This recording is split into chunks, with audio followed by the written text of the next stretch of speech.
In 1944, at the peak of the Second World War, a German U-boat disappeared beneath the waves and was never seen again. The submarine, identified as U-455, had 50 men aboard. For many years, families, historians, and even the German Navy had no information about their fate. It was as though the ocean itself had swallowed the vessel entirely. For 66 years, U-455 remained an enigma. Then, in the waters off the Bay of Genoa, an Italian diver named Roberto Rinaldi made a haunting discovery. 400 feet beneath the surface, half covered in mud, lay the mangled remains of a submarine. The crew was still sealed inside. This is the eerie story of U-455, a narrative of hope, loss, and unanswered questions hidden beneath the sea. During World War II, German U-boats were known as the Grey Wolves. These submarines roamed the Atlantic Ocean, striking terror into Allied supply convoys. They operated in wolf packs, attacking merchant ships and leaving flaming destruction behind.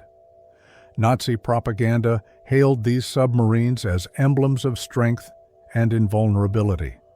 Their crews were seen as the Navy's elite, men who lived and died beneath the waves. But the story of U-455 tells a different truth. When Rinaldi and his team first spotted the submarine, its bow was tilted upward, almost as if frozen in its final desperate rise. The hull was covered with marine growth, obscuring its identity. There were no numbers, no insignias, no clear way to identify which U-boat it was. The entrance hatch was sealed by twisted metal, as if the sea itself had locked the crew inside forever. Recognizing the importance of their find, Rinaldi contacted two submarine historians, Mark and Luke Breyer, curators of the Atlantic Wall Museum. Together, they began the meticulous work of solving the mystery. The divers could only gather limited information from the wreck, so the team turned to military archives. In Freiburg, Germany, they discovered records showing that only 3 U-boats were missing in the Mediterranean. Among these was U-455, a Type 6 Wind C submarine constructed in Kiel and launched in 1941. It was commanded by Hans Heinrich Giesler, a career officer who had led his crew through both setbacks and triumphs. Initially, U-455 was assigned to patrol the Norwegian coast, seeking Allied vessels. The first mission brought frustration, but the submarine was soon reassigned to the Atlantic. There, U-455 finally tasted success, sinking 2 Allied ships, the British Workman, and another cargo vessel. For a time, the crew felt the pride of hunters who had secured kills. But by 1943, the war's momentum shifted. Allied forces had enhanced their defenses. Radar, sonar, and depth charges turned hunters into prey. Many U-boats never returned from patrol.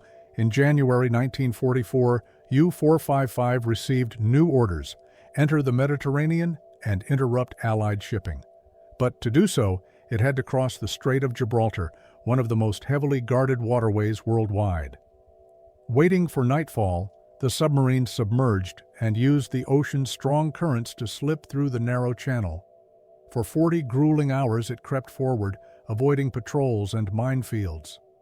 Remarkably, it succeeded. The crew likely celebrated that night, believing they had outsmarted the dangers. But fate held other plans, as tragic theories suggest. Shortly after entering the Mediterranean, U-455 was directed to the Italian coast. It never arrived. For decades, historians debated the cause. Minefield accident. Some documents indicated German forces had laid mines there, but secrecy may have prevented warning. U-455. Allied attack. Others thought the submarine was detected and destroyed by Allied planes or ships. Mechanical failure. A sudden breakdown might have doomed the crew. When divers explored the wreck, they discovered key clues. The periscope was still raised, indicating the U-boat had been near the surface. The stern was missing, consistent with a devastating explosion, yet the exact cause remains unknown. Archive research revealed the names of the men aboard U-455. Most died beneath the waves, but 2 men escaped this fate. Gerhard Schwartz and Helmut Spitzer had been reassigned to training before the final mission. They survived the war and later recounted life aboard U-455. Tales of friendship, fear, and endless days spent in the submarine's cramped darkness. In his later years, Schwartz visited Genoa.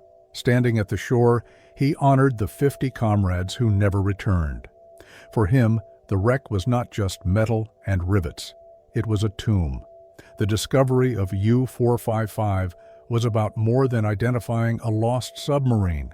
It was about preserving memory, about restoring identities to men lost to the passage of time. The submarine, once celebrated as a symbol of Hitler's unbeatable navy, had met a silent end, resting beneath the sea. Today, U-455 stands as a powerful reminder. In war, even the predators can become prey.